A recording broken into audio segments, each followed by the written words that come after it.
국제법과 국내법의 구분이 이 구분이 영토적인 개념으로 구획되지 않아요.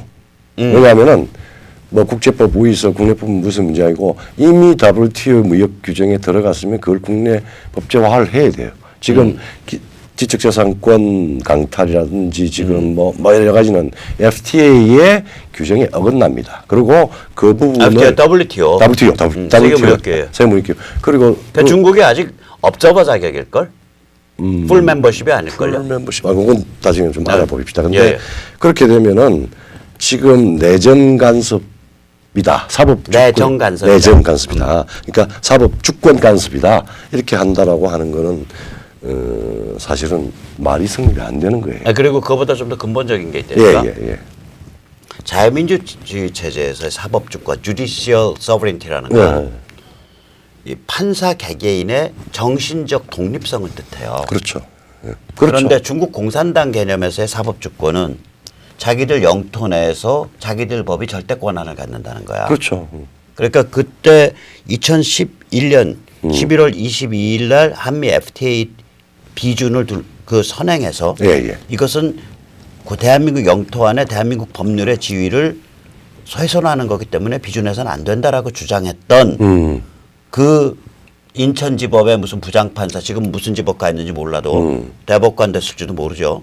근데 이런 종류의 인간들이 내놨던 사법주권 개념은 자유민주주의 체제의 법철학에 의한 사법주권이 아니라 아니죠. 즉 개인의 정신적 독립성, 판사 개인의 정신적 독립성 그 사법주권이 아니라 중국 공산당식 사법주권이에요. 그러니까 뭐 국가주의적이죠. 그 판사님들 대한민국 판사질 그만하고요.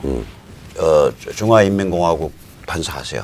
전직을 하십시오. 제발 좀 이민 좀 가십시오. 그러니까 저기 가장 신성하고 철저하게 보장되어야 될 재판관의 독립, 양심에 따른 판결 그게 떼지연 폭도 같은 우리법 연구회 무슨 뭐 국제인권 연구회 뭐 이런 식으로 해서 정치적인 무리를 짓는다라고 하는 그 천박하고 그다음에 그 포각스러운 그걸 스스로 하고 있는 거예요. 그 저기 조중동이 그때 놓쳤는데 나 조중동 놓치겠지. 그 저기 이미선인가 왜 이 사람 헌법재판관 했을 때 그 우리 법인가 어딘가 그 아무튼 그 이른바 깡통진보 진영의 판사가 남편도 그렇죠. 아니야 깡통진 판사가 이미선 헌법재판관에 반대한다고 성명을 내면서 이렇게 자기들끼리 내부 총질한 거예요. 내부 총질하면서 그 이유가 뭐냐면 이 헌법재판관 후보의 기존의 판결이 노동자의 편을 들지 않았다예요. 그러나 그걸 보면서 야 여기가 노동공화국이냐? 판사가 어떻게 노동자의 편을 들어야 돼? 그러니까 이 사람들은요. 주체스러운 것도 있잖아요. 이 사람들은 전혀 대한민국의 법관이 아니에요. 아니에요. 내가 보면 이 컨셉이 대한민국 법관이 아니라 그러니까 계급 법관 아니야. 노동 계급을 위한 법률을 그렇게 노동 계급의 관점에서 판단해야 된다라는 게 이게 계급 법관이죠. 계급법 개념이죠. 그래서 계급투쟁법 개념이에요. 그게 문제가 있다라고 문제 제기하면은 사법은 보편주의고 양심에 따라서 판결하니까 touch me not. 또 이제 그때는 또 자유민주주의 법 논리를 이용해. 그러니까 이게 모든 게 이제 말하자면 그러니까 이게 이상한 사람들이야. 그러니까 지금 아예 계급혁명을 주장하든지. 그렇죠. 하든지. 근데 공격하면은 자유민주주의 논리로 심고 그 다음에 그래서 자유롭게 발언하게 내버려두면 계급투쟁 논리 내세우고. 그러니까 선을 가장한 아주 뭐 교활한 거지. 타락입니다. 극단적 타락이죠.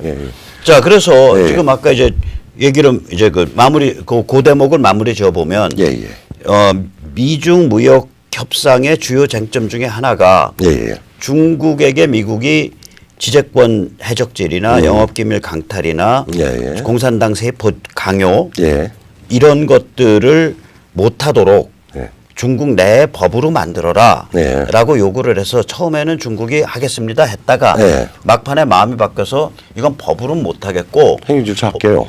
행정조치 할게요. 그래가지고 판이 깨지는 요인 중에 하나가 됐다. 이 얘기인데 과연 그게 주요 요인일까? 아니요. 플러스 알파가 있죠. 플러스 알파가 아니라 배경이 있죠. 배경이 있죠. 우선 그 뭐예요?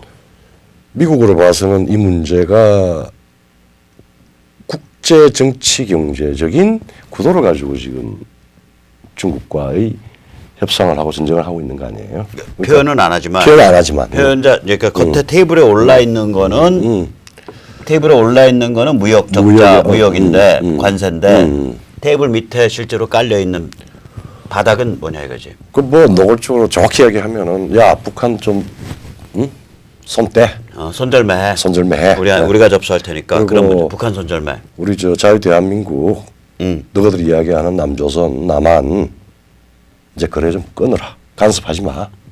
공작하지 마. 공작하지 마. 그러니까 대한민국에 대한 공작하지 마. 네. 두 그리고 번째. 대만 뭐 일국양제 가지고 적당히 섞어서 말하자면 베슬 스테이트로 만들려고 그러는데 그 말하자면 조공 국가로 만들려고 하는데 하나로 편입하려고 그러는데 그거 아직 우리 나발이야. 야, 대만에서 손대. 손대. 그리고 일로 일대가 있는데 그 일대일로가 있는데 일로 특히 진주 목걸이에 일대 원벨트. 원벨트. 해양 에너지 라인 그리고 무역 라인 에너지와 무역 라인 그 부분에 대해서 소위 말하자면은 해적질 좀 그만해. 그러니까 그거 도발하지 마. 도발하지 마. 뭐 그런 거고 지금 홍콩 문제도 또 계속 문제를 가지고 있잖아요. 이제 그거 이제 내부 문제죠. 내부 문제죠. 그 이제 국제적으로는 그런 종류의 이제 너희가 그걸 안 한다라는 시그널과 약속을 해라. 그리고 이제 너희 국내적으로는 또 요구하는 게 있잖아. 그러니까 중국 국내에 대해서. 그럼 이제 뭐 신장 위구르 이거는 거기 이제 자치권 줘라. 자치권 주고 뭐 자치권을 당장 주지 않더라도 그 말하자면은 그 인간을 동물로 만들어서 인간을 그 100만 명 지금 100만 명 해서 신장 위구르 그 수용소에 100만 명 교화 수용소에 수용소 군도로 만들지 마라. 그거는 목불인견이다. 뭐 그런 거. 그다음에 그게 이제 전반적인 중국 내부의 경제 질서, 정치 질서까지 포함돼서 자유화의 방향으로 가야 되는 거다. 라고 이제 시동을 거는 거죠. 또 티벳도 마찬가지고. 그래도 또 홍콩도 지금 원래 그러니까 영국으로부터 홍콩을 반환받을 때 했던 약속들이 있거든요. 인권에 관한 그렇죠. 약속, 사법에 대한 약속 이거 다 어기고 있거든요. 다 어기고 있죠. 그러니까 그런 문제들, 그러니까 중국 내부적으로는 그런 조치를 취해야 되고 그 다음에 국제적으로는 북한에서 손 떼고 대만에서 손 떼고 이란에서 손 떼고 베네수엘라 손 떼고 진주 목걸이 손 떼고 남사군도 손 떼라 이 소리 아니야. 그러니까 이제 이게 참 중국은 또 중국 대의 딜레마인 게 권력이 영구 집권하는 그 디지털 전체주의 쪽으로 가고 군인들이 거의 군벌이에요. 군벌들이 받치고 있고 그다음에 미국으로부터의 압력은 사실은 중국을 거의 분리되는 결과가 눈에 보이는 지금 압력이에요. 뭐 저는 이제 그건 말 조심할게. 그건 말 조심하고 어쨌든 간에 지금 뭐 아까 신장이고 TBS든 그다음에 말하자면은 중국의 통일성의 그 말하자면은 그 금이 갈 수 있는 그런 내용을 포함하고 저는 있어요. 이제 신장 위구르나 티벳은 이제 워낙 거긴 달라서 그런데 제가 왜 말을 조심하냐면 그 차이나 프라퍼의 역사가 차이나 프라퍼의 역사가 그게 당 때부터 이어지거든요. 그렇죠. 그러니까 차이나 프라퍼라 그러면 그래서 중국 농어의 기본적인 아니 잠깐만요. 그게 차이나 프라퍼라 그러면 이제 독자들이 잘 몰라요. 시청자들이 이게 뭐냐면 평원이죠. 중원이라고 하고 이게 19세기까지 있던 개념인데 많이 널리 쓰인 개념인데 지금 중국에서 내몽고 떼고 신강 떼고 그다음에 저기 어디야? 운남뼈 떼고 운남은 안 떼요. 티벳 떼고 그다음에 만주 떼고 그거가 중국 몸통부. 그렇죠. 그게 이제 통일돼서 유지된 지가 한나라 당나라 때부터란 말이에요, 이게. 그러니까 분열 당. 네, 당 때부터 한 번도 깨진 적이 없어요.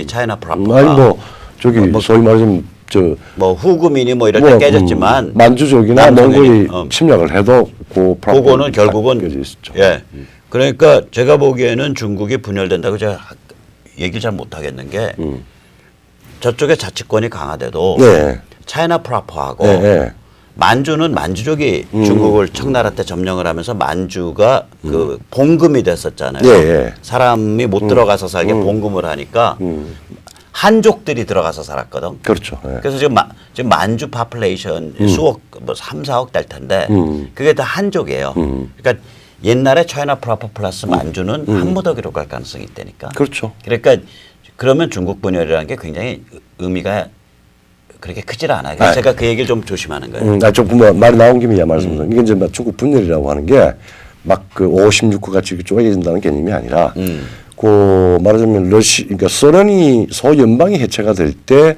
문제가 됐던 게 바로 그거예요. 말하자면은 영토와 인구가 분리돼서 나가는 거였는데 지금 중국의 분열은 30년 전에는 그 문제가 중국은 분열되지 않을 거다라고 이야기가 되는데 지금은 말하자면은 비교적 중진국을 넘어서 상당히 성장한 연안 지역과 그 다음에 그 이외의 지역과 그 다음에 체제가 좀 다른 지역 이렇게 해서 말하자면은 중앙 집권 지금 시진핑이 그걸 얽어매려고 막 그 이제 말하자면 다시 전체주의를 강제를 하는데 말하자면 그 권역에 따라서 다양화될 가능성이 있어요. 그래서 그 원심력이 크다는 원심이 크다는 이야기고 그런 이야기 같으면은 중앙 권력의 그 힘이 전체주의로 갔다가 다시 어느 순간에 확 그 느슨하게 풀어질 경우에 그거를 상상력을 동원을 하면은 데팍토 페더럴리즘 그러니까 법적으로 페더럴한 게 아닌데 사실상의 경제 권역을 중심으로 해서 연방 내지는 국가연합 그런 방식 아니 연방 체제로 연방까지는 갈 거다. 그러니까 중국이라고 하는 일체성은 무너지는 건 아닌데 서로 다른 방식으로 지방이 훨씬 더 강해지고 지방의 자율성 오토노미가 강해지는 뭐 그런 이야기. 나중에 한번 그거 따로 다루고요. 자, 이 정도 그러니까 G2에 올라서 있는 연평균 국민소득이 8,400불에 달한 무시무시한 14억 인구의 덩치를 지금 미국이 이렇게 올커트 프레싱을 하고 있는 그렇죠. 건데 지금 그래서 중국이 외환위기, 경기 침체, 그 다음에 저기 그 내부의 통화 증발, 이거로 지금 거의 뭐 숨이 깔딱깔딱할 지경으로 몰리고 있는 상태까지 된다는 거거든요. 자, 이런 정도로 몰리면 이런 정도 몰아붙이고 있으면 이게 사람이 그렇잖아요. 예를 들어 제가 여기 벽돌을 사놓고 빵 쳤어. 둘 중에 하나거든. 벽돌이 깨지든가 제 손에 골절이 오든가. 진짜 때리는 사람이 골절이 오든지 둘 중에 그러면 중국이라는 걸 이렇게 몰아붙이면 미국에도 반작용이 미친다고요. 그렇죠. 그러면 이 반작용이 어느 정도 심각하고 어떤 양상인지 좀 말씀해 주세요. 뭐 아마 각오하고 했던 것 같은데 예. 그 중국도 이제 자신감이 있어서 한판 붙어보자고 한 요소가 그래 오케이 올려라. 칼은 양날의 칼이냐. 그냥 미국이 너 손도 베일 거다. 그래, 뭐 우리 제품 초반에는 좀 모르겠지만 시간이 가면은 미국의 인프레를 감당을 할 수 있겠어? 오케이 그래 한번 해봅시다. 붙어보자. 그래서 중국 처음에는 이걸 느긋하게 봤을 거라고. 그런데 이제 미국은 두 가지 내부적으로 에너지 혁명이 하나 있었고 사실은 상품 셰일 혁명. 그래서 미국이 말하자면은 인프레나 임금 상승 효과나 이런 것들을 흡수할 수 있는 중요한 기저가 하나 생겼고 두 번째로 완전 고용에 가까울 정도로 엄청난 고용력이 확대되니까 그야말로 소득 주도가 되니까 성장이 되니까 이게 말하자면 약간의 물품 가격 중국 오르는 거 오케이 그건 말하자면은 큰 경제적인 문제가 안 되는 거예요. 이거 뭐 우리 시청자님들 잘 아시겠지만 지금 미국 사정이 뭐 단군이래 거긴 단군이래가 성립하나 모르겠다. 제퍼슨이에. 제퍼슨 난 싫어해. 그래요? 뭐. 제퍼슨 싫어해. 워싱턴이제. 워싱턴도 나 싫어. 뭐 나는 알렉산더 해밀턴 좋아해. 해밀턴 좋아해. 연방주의자. 페더럴리스트. 나는 그 사람을 진짜 그러니까 벤자민 프랭클린하고 알렉산더 해밀턴이 미국의 국부라고 생각하는 사람이야. 둘 다 대통령이 아닌데. 그렇죠. 아무튼간에 그 사람들 이래로 처음으로 최대의 호황을 누리고 있다는 거 아니에요. 그렇죠. 그래가지고 특히 그 임금을 작게 받는 그 서민층의 임금 상승률이 뭐 30-40% 이렇게 돼요 지금. 거기다 에너지 값 싸. 그렇죠. 미국 사람들은 기본적으로 기름 떼고 돌아다니니까 에너지 값이 비싸면은 한 달에 한 200불 그냥 날아가는 거거든. 그게 이제 세이브가 되는 거예요. 그러니까 지금 미국 상태가 뭐 중국산 무슨 뭐 빨래비누 뭐 중국산 무슨 아니 저기 빨래대 뭐 이런 거 좀 가격 올랐다고 눈 하나 깜짝 안 하는 상태가 된 거예요. 그렇죠. 그러니까 그러니까 미중 무역 전쟁에 의한 타격이 미국 소비자한테 영향을 미쳐서 미국 소비자가 그거를 가지고 불만을 할 그런 상황이 아닌 거야. 그래서 미국의 이제 묘한 게 이제 사실 정치 본질이기도 한데 정치 본질이야. 정치 궁극적인 목적이 뭐냐라고 했을 때 트럼프의 천재성이 있어요. 뭐냐면은 우리 공자가 이야기했잖아요. 공자도 그렇고 마키아벨리도 그렇고 정치가 존재하는 거는 뭐 우리가 무슨 권력을 잡고 조정을 하고 뭐 갈등을 조정하고 다 그런 건 과정이고 궁극적으로 왜 정치가 존재하고 국가가 있고 리더가 있느냐라고 하는 그런 물음에 우리 잘 안 물어요. 근데 그거를 우리가 대개는 그 민초들은 묻습니다. 왜 정치를 하는데 하면은 야 우리 좀 안전하게 편안하게 살고 좀 잘 살게 복지 그때의 복지는 말하면 경제예요. 좀 잘 살게 만들어주는 게 만드는 다양하고 아주 입체적인 조치가 정치예요. 정치 복지. 그런데 그런 측면에서 미국이 지금 워싱턴 뭐 이스태블리시먼트라고 그러기도 하고 워싱턴 신기족이라고 이야기를 하죠. 워싱턴 범털들, 뭐 기업, 그 다음에 저기 월스트리트 범털들, 그 다음에 뭐 국회의원들, 그 다음에 아주 고위 관료들, 그 다음에 제일 그 범털들 중에서 제일 저기 깐죽거리는 또 언론들, 뭐 이런 쪽이 아직까지 중국과의 이해가 결탁되어 있습니다. 사실은 지금 민주당 어디 대통령 후보 나오는 게 중국과의 사업에서 이권을 가지고 조 차이나 조 바이든 같은 조진핑 같은 그래서 이제 말하자면은 이제 우리 문재인이나 우리 한국의 586 노무현 씨가 이야기도 많이 했던 그 기득권 제도권 워싱턴 거기는 전부 중국과 좀 상당한 링키지를 가지고 있어요. 그러니까 중국에 대해서 야 때린다고 적극적인 반대를 하는 사람도 있고 적극적으로 반대해요. 적극적으로 반대하는 사람도 있고 그다음에 반대는 못하더라도 트럼프의 정치적인 입지를 공격하는 거는 중국과의 연관이 있습니다. 친중 거의 이제 스티브 배넌 아니 스티브 배넌이 아니라 조 배넌이 된다. 나는 계급주의자는 아닌데 정치적인 어떤 이 정파나 파벌 뭐 이런 걸로 보면은 사실은 크게 말하자면은 상층부에 있는 권력을 갖거나 권한을 갖거나 혹은 거기에 행위자로 속하는 소위 엘리트들하고 그다음에 다수의 다중과 국민 혹은 뭐 우리가 민초라 이야기를 하죠. 서민이라고 하기도 하고. 근데 거기에는 완전히 공화주의, 공화애국주의인데 거기에는 중국에 대한 특히 그 중국의 무역 그 불공정, 침략 그게 우리를 이렇게 힘들게 만들었다라고 하는 걸 되고 인식이 되고 널리 퍼져 있어요.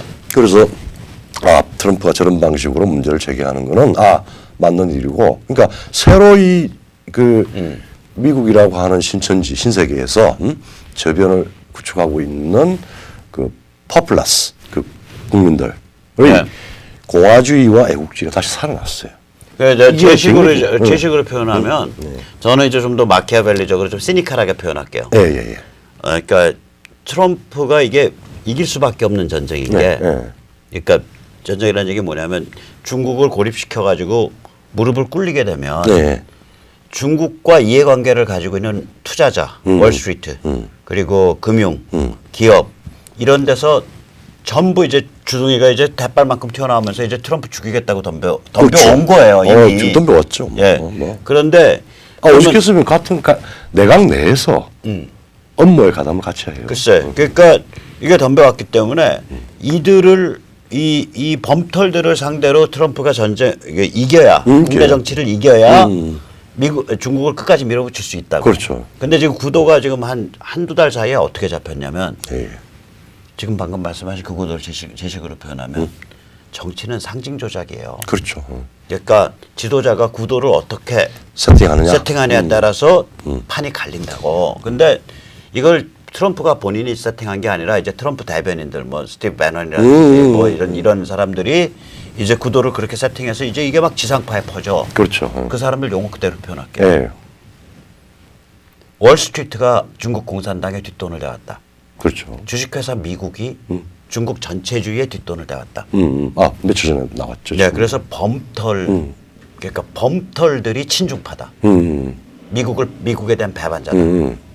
반면에 우리 민초 자유시민은 애국 공화파다예요. 그러니까 딱 그 구도로 지금 갈렸다고. 그러니까 이 구도 갈리면요, 이건 트럼프가 100점 100승이에요. 그러니까 우리가 거기다가 경제적으로 중국 그 관세에 의한 그 중국산 제품이 가격이 올라가더라도 그걸 그렇게 심각하게 체감 안 하는 정도로 경제가 호황이니까 이건 100% 이기는 게임이에요, 구도가. 그게 이제 사실은 그러니까 아까 마키아벨리로 얘기를 한다면 요새 뭐 누구가 무슨 문제할 때 그 파퓰리즘이라고 해서 그런 일종의 그 잘못된 이야기를 하는데 그런 측면에서 정치는 본질적으로 파퓰리즘이다. 리더들의 입장에서 보면은 어떻게 다수가 민초들이 안전하고 잘 살게 만드느냐의 문제고 그런 측면에서 정치의 위대함이 있는 거고 트럼프는 위대한 파퓰리스트의 한 그 표본이 되는 겁니다. 그게 좀 중요한 워딩이거든. 위대한 파퓰리스트, 그레이트 파퓰리스트라는 용어를 제일 먼저 쓴 사람 누구냐면 1947년에 헨리 포드가 죽었을 때. 아 그래요? 헨리 포드 자동차 왕. 헨리 포드가 1947년에 죽었어요. 그때 그 경영학의 아버지였던 그때는 아직 경영학 만들기 전이야. 그냥 뭐 평론가고 철학자야. 사회 철학자. 피터 드라카가 월스트리트저널에 조사를 썼어요. 아 포드 헨리 포드가 죽었을 때. 근데 이제 여기서 이제 조사를 영어로 오비추어리라 그러잖아. 이 미국의 주요한 언론들, 영미의 주요한 언론들은 이렇게 죽어가는 그 죽을 위치에 있는 그 정도 인생의 막바지에 달한 사회적으로 중요한 사람들에 대해서 미리 훌륭한 조사를 준비해 놉니다. 그렇죠. 그러니까 죽고 나서 쓰는 게 아니라 미리 준비해 놔요. 오비추어리를. 그 오비추어리 쓰는 그 사람 우리 그걸 기획해서 그 발주하는 담당자가 굉장히 높아요. 그렇죠. 그 언론사 내 지위가 굉장히 높은 사람이에요. 그 조사 관리 담당 관리자가. 그래가지고 헨리 포드 조사를 월스트리트저널이 미리 피터 드라카한테 해놓은 거야. 아 그래요. 그랬다 이제 피터 드라카가 죽으니까 그 긴 조사예요. 그걸 딱 전면을 할애해서 실었는데 거기서 피터 드라카가 뭐라고 딱 얘기하냐면 자동차 헨리 포드에 대해서 저 사람은 대중에게 높은 임금과 높은 생산성을 약속을 하고 자동차를 약속을 해서 그걸 다 실현을 했다. 저 사람은 위대한 파퓰리스트다. 아 위대한 파퓰리스트다. 난 그냥 내 개인적인 개념적으로 이제 그러니까 정치 본질이라고 얘기해서 그렇게 했는데 역시 철학자 출신의 경향. 그러니까 세상에 좋은 거는요 이미 태양 아래 있어. 찾아봐야 되겠네. 그래서 뭔 말 이렇게 멋있는 말이 자기 입에서 나오면 얼른 찾아봐야 돼. 이 말 누가 언제 했지 먼저. 그 이제 그 위대한 파퓰리즘이 사실 정치의 본질입니다. 그 이해는 리더의 본질이에요. 리더의 창조적 행위에. 리더의 비르투. 그러니까 리더의 미덕이야. 그게. 미덕이죠. 그게 정치에 있던 뭐 경제에 있던 어디에 있던 간에 리더는 결국 뭐냐면 다중이 갈망해오던 그것을 과거에는 소수만 가지고 있던 소수만 누려왔던 것을 확보해서 베푸는 게 향유할 수 있도록 하는 것, 확보하는 방식을 만들어내는 것.